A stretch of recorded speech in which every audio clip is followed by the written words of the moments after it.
ভিৱান আশা কৰোঁ সকলোৰে ভাল, মোৰো পিছে ভাল। আজি মই গৈ আছোঁ নলবাৰীত, আৰু নলবাৰীততো মোৰ মাহঁতৰ ঘৰ আপোনালোকে জানেই। আৰু মই নলবাৰীত কিয় গৈছোঁ আপোনালোকক দেখুৱাইছোঁ, ভিডিঅ'টো সম্পূৰ্ণকৈ চাব।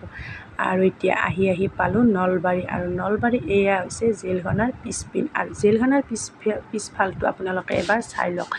এই ৰাস্তাটোৰ বিষয়ে আপোনালোকে কি কয় আপোনালোকে মোক কমেণ্ট কৰি জনাব যে এই ৰাস্তাটো চৰকাৰে গুৰুত্ব দিব লাগে নে নালাগে। কাৰণ এখন নলবাৰী ডাঙৰ জেলখানা এখন আছে, আৰু জেলখনৰ পিছপিনে এনেকৈ বানপানী হয়, মানে প্ৰতি বছৰে মানে যে এইটো মাহত হয় সেইটো মাহত নহয়, তাৰমানে প্ৰতি বছৰে তাৰমানে 12 মাহে বুলি তাৰমানে এই পানীখিনি থাকেই, তাৰমানে নুশুকাই, তাৰমানে আগতে বৰষুণৰ পানী জমা লাগিছিল, এতিয়া বৰষুণ বুলি কথা নাই, মানে এনেকৈ পানীটো ৰাস্তাত থাকে, মানে নলাৰ পানী। আৰু এয়া লেতেৰা পানী, গোটেই চাফা পানীও নহয় একদম। হয় দে বৰষুণৰ পানী অলপ জমা লাগিছে খচি যাব পাৰে, সেনেকুৱা নহয়, একদম জেলখানাৰ লেতেৰা পানী, মানুহৰ ঘৰৰ লেতেৰা পানী, এইবিলাক গোটেই লেতেৰা পানী খচিব নোৱাৰি তাৰমানে।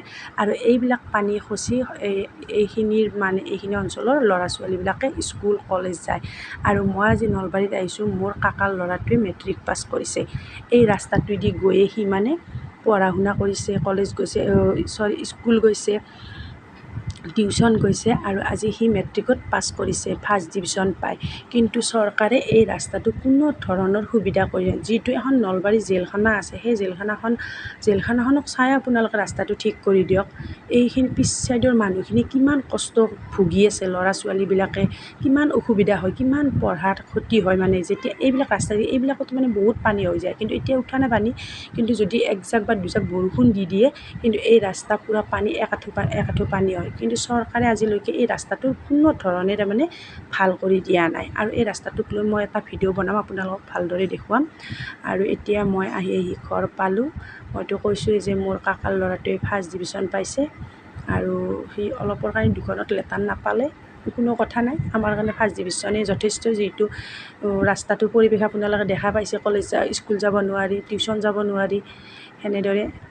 আৰু সি বহুতো কষ্ট কৰে, সেইটো মই পিছত ভিডিঅ'ত ক'ম। এতিয়া আপোনালোকে চাই যাওক ভিডিঅ'টো, কি আয়োজন চলি আছে আমাৰ।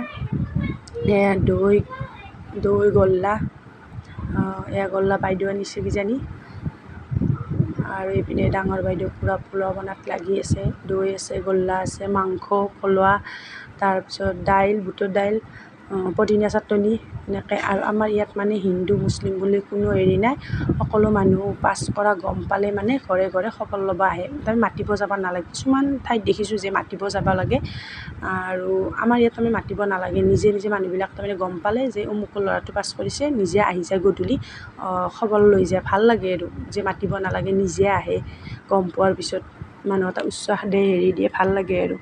কিন্তু কিছুমান জেগাত মাতিব লাগে দিয়কচোন, সেইটো বেলেগ আৰু। কিন্তু আমাৰ ইয়াত নালাগে, আমাৰ ইয়াত নিজে মানুহবিলাক আহে, খবৰ লৈ যায় পাছ কৰা গম পালে। আৰু আমাৰ ওচৰত বেছিভাগ হিন্দু মানুহে, আৰু হিন্দু মানুহে আহে আমাৰ ঘৰত, খবৰ লৈ যায় আৰু ধুনীয়াকৈ। এয়া আয়োজন চলি আছে আমাৰ।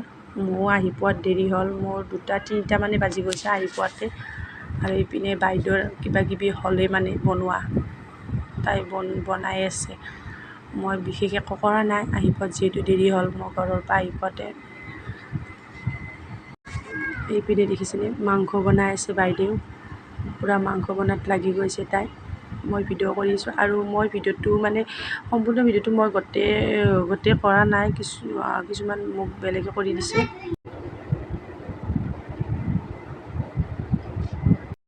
আৰু এইটো মোৰ সৰু মামী, আৰু সৰু মামীৰ ছোৱালী এজনী, তাইও হাই ছেকেণ্ডেৰী দিছে, তাইৰো ৰিজাল্ট আহি আছে।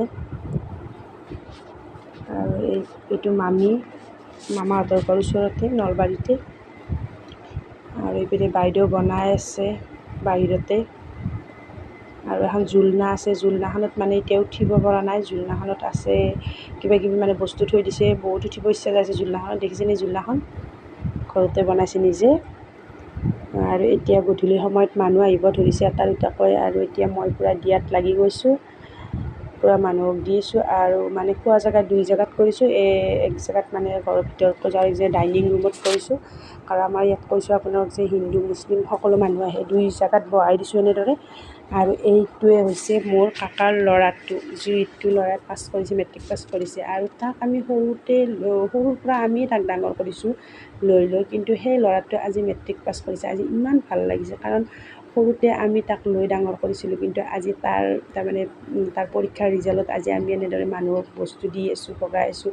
আমাৰ বহুত ভাল লাগিছে। আৰু মইতো ৰিজাল্ট দিয়াৰ লগে লগে মানে মই কান্দি দিছোঁ। তাৰমানে বহুত ফূৰ্তি লাগিছে আমাৰ ঘৰখনত আজি এনেদৰে। আৰু বাইদেৱে দি আছে, মই ভগাই আছোঁ বস্তুবিলাক এনেদৰে।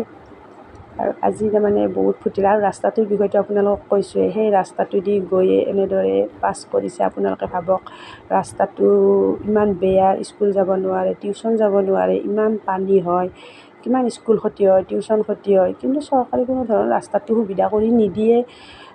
মোৰ ভিডিঅ'টো চাই যাতে কোনোবাই এই ৰাস্তাটোৰ বিষয়ে যাতে কোনোবা অলপ গুৰুত্ব দিয়ে, আৰু সেইটো মই আশা কৰোঁ। আৰু মোৰ ভিডিঅ'টো ভাল লাগিলে লাইক কৰিব, কমেণ্ট কৰিব, আৰু মোৰ চেনেলটো ছাবস্ক্ৰাইব কৰি দিব।